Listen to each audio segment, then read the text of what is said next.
मेरे छोटे भाइयों और बहनों, मैं हूँ आपकी सीधेदार दीदी।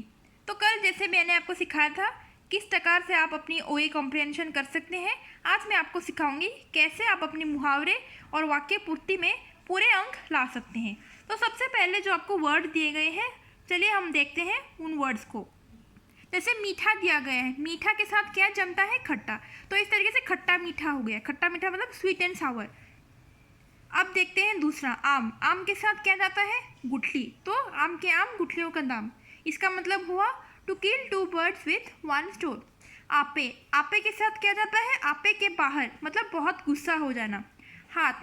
हाथ के साथ क्या जाता है? तंग। हाथ तंग मतलब फाइनेंशियल डिफिकल्टी होना। उंगली। दांतों तले उंगली दबा दी मतलब आप बहुत हैरान हो गए। उल्लू। उल्लू के साथ अपना जाता है, तो मतलब अपना उल्लू सीधा करना मतलब अपने मतलब के लिए काम नहीं करना, वेरी सेल्फिश जो जिसको बोलते हैं। जी। जैसे कि मान लो कोई आपको बोलता है कि आप ये काम कर देना, तो आप किस तरीके से उसको बोलेंगे? हाँ जी, ये आपका काम हो जाएगा। तो इस तरीके से जी चुराना हो गया लेजी, आलसी होना, काम ना करना।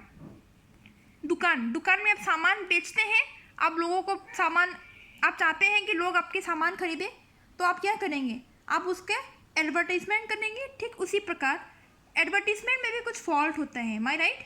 तो बेसिक दुकान, ऊंची दुकान, फीका पकवान मतलब जो क्वालिटी बताया गया है प्रोडक्ट उस क्वालिटी से एकदम कम है। बेचकर, घोड़े बेचकर सोना मतलब आप बहुत थक गए हो और आप आराम करना चाहते हो। खट्टा। खट्टा मीठा, जैसे कि मैंने बताया। एक और भी होता है, अंगूर खट्टे होते हैं मतलब आपका काम नहीं हुआ और आप किसी और को ब्लेम कर रहे हैं। तो इस तरीके से क्या हुआ, आप मुहावरे को याद कर सकते हैं और उसके मीनिंग को याद कर सकते हैं। मीनिंग याद करने से क्या होता है, आपको समझने में भी आसान होती है और जब आप ये सेक्शन कर रहे हैं तो आप इसको और अच्छे से कर सकते हैं। तो आइए पहले पहला प्रश्न को देखते हैं। Question number 36।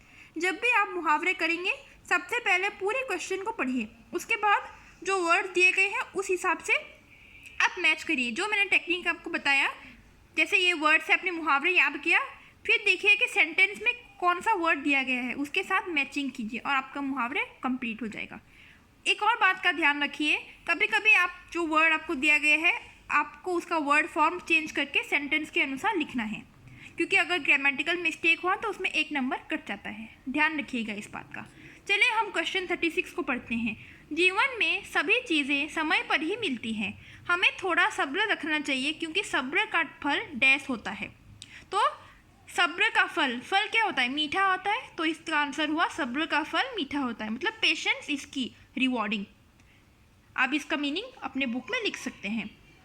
महाराणा प्रताप की वीरता देखकर दुश्मनों ने दांतों तले डैश दबा दी। दांतों तले, जैसे कि मैंने बताया, दांत के नीचे आप क्या दबा सकते हो? उंगली। तो इसका आंसर हुआ दांतों तले उंगली दबा ली। अब देखते हैं नेक्स्ट क्वेश्चन। व्यायाम करने से शरीर स्वस्थ रहता है पर रोहन हमेशा व्यायाम से डैश चुराता है। व्यायाम मतलब एक्सरसाइज। एक्सरसाइज से क्या चुराता है? मैंने अभी आपको बताया था, जी चुराता है। इसका आंसर हुआ। अब चलते हैं नेक्स्ट क्वेश्चन। रीना परीक्षा समाप्त होने पर घोड़े डैश सो गए। घोड़े मतलब घोड़े के साथ क्या जाता है? बेचकर। तो इसका आंसर हुआ घोड़े बेचकर सो गई। अब चलते हैं सबसे लास्ट क्वेश्चन पर। कक्षा में बच्चों की उदंडता देखकर अध्यापिका जी डैश से बाहर हो गई। अभी मैंने आपको बताया था, तो इसका आंसर हुआ आपे। आपे से बाहर हो गए मतलब बहुत गुस्से हो गए। कभी कभी अगर आपको मुहावरे का आंसर नहीं आता है, आप क्या कर सकते हो? सेंटेंस को पढ़कर जो कंटेक्चुअल क्लू दिया गया है उसके हिसाब से आप अपना आंसर बेस कर सकते हो। अब चलते हैं वाक्य पूर्ति की तरफ। वाक्य पूर्ति के लिए क्या करना चाहिए? आपको पूरी सेंटेंस पढ़ना चाहिए। इसमें आपके वो कारक देखते हैं, कारक मतलब ग्रामर देखते हैं, और साथ में आपकी वोकेबलरी भी। इसलिए मैं एक और टिप आपको यहाँ पे देना चाहूँगी कि आप एक एक्सरसाइज बुक बना लीजिए और इसमें आप हिंदी के वोकेबलरी लिखिए और उसके साथ साथ उसके, जैसे मान लो आपको एक शब्द नहीं आता है तो आप क्या करेंगे? टीचर से पूछ के उसका मीनिंग लिख लीजिए। मीनिंग मतलब उसका समानार्थी होना चाहिए और उसको याद कर लीजिए। इससे क्या होगा, आपका जो है शब्दार्थ वो भी बढ़ेगा और आपको अब मोर मार्क्स मिलेंगे। चलिए देखते हैं मैं किस प्रकार से आप इस सेक्शन को कर सकते हैं। तो सबसे पहले आप पूरी सेंटेंस को पढ़ेंगे और उसके हिसाब से आप देखेंगे कि कौन सा वर्ड फिट बैठता है, और उसके बाद वर्ड लिखने के बाद आप दोबारा सेंटेंस पढ़ेंगे चेक करने के लिए कि आपका सेंटेंस सही है या नहीं। चलिए देखते हैं क्वेश्चन 41। मैंने अपने प्रिय मित्र का अपने सब मित्रों से डैश करवाया। सब मित्रों से डैश कराया, इसका आंसर होगा परिचय। मैंने अपने प्रिय मित्र का अपने सभी मित्रों से परिचय करवाया, मतलब I introduced my best friend to my other friends. तो आप इंग्लिश में भी ट्रांसलेशन करके चेक कर सकते हैं कि आपका सेंटेंस मेक वैलिड है या नहीं। अब चलते हैं नेक्स्ट क्वेश्चन पर। जंगल में फैलती आग के कारण जानवरों के बीच डैश मच गई। अफरा तफरी, अफरा तफरी मतलब केओस, या आप लिख सकते हैं हंगामा मच गई, वो भी हो सकता है जो आपको आसान लगे। तो आप चाहे तो लिख सकते हैं अफरा तफरी मतलब हंगामा। परिचय मतलब इंट्रोडक्शन, ये आपके बुक में लिख सकते हैं यदि आपका ये सेक्शन वीक हो तो। थर्ड क्वेश्चन पे चलते हैं। हमें ध्यान से गाड़ी चलानी चाहिए, नहीं तो डैश हो सकती है। नहीं तो अगर गाड़ी हमने ध्यान से नहीं चलाया है तो क्या हो सकते हैं, दुर्घटना। तो इसका आंसर दुर्घटना होगा, मतलब एक्सीडेंट। वातावरण को स्वच्छ रखना हमारा डैश है। स्वच्छ रखना, स्वच्छ रखना आप कौन से वर्ड लिख सकते हैं, कर्तव्य हो सकता है, धर्म हो सकता है, जिम्मेदारी हो सकती है, मतलब रिस्पॉन्सिबिलिटी। जो आपको ठीक लगे आप उसमें वही लिख सकते हैं।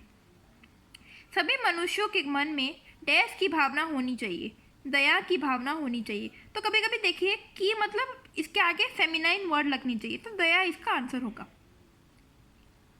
कभी कभी अगर आपको वर्ड नहीं समझ में आ रहा है तो पूरे सेंटेंस को पढ़िए और उस हिसाब से आप डिटरमिन कीजिए कि सेंटेंस का मूड क्या है, उस हिसाब से आप वर्ड फिल इन कीजिए और लिखिए।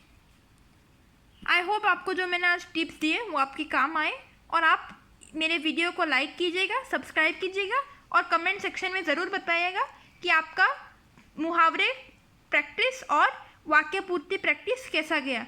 तब तक के लिए ध्यान रखिए और शुभ रात्रि, शुभ रात्रि, शुभ रात्रि। Love you all, good bye.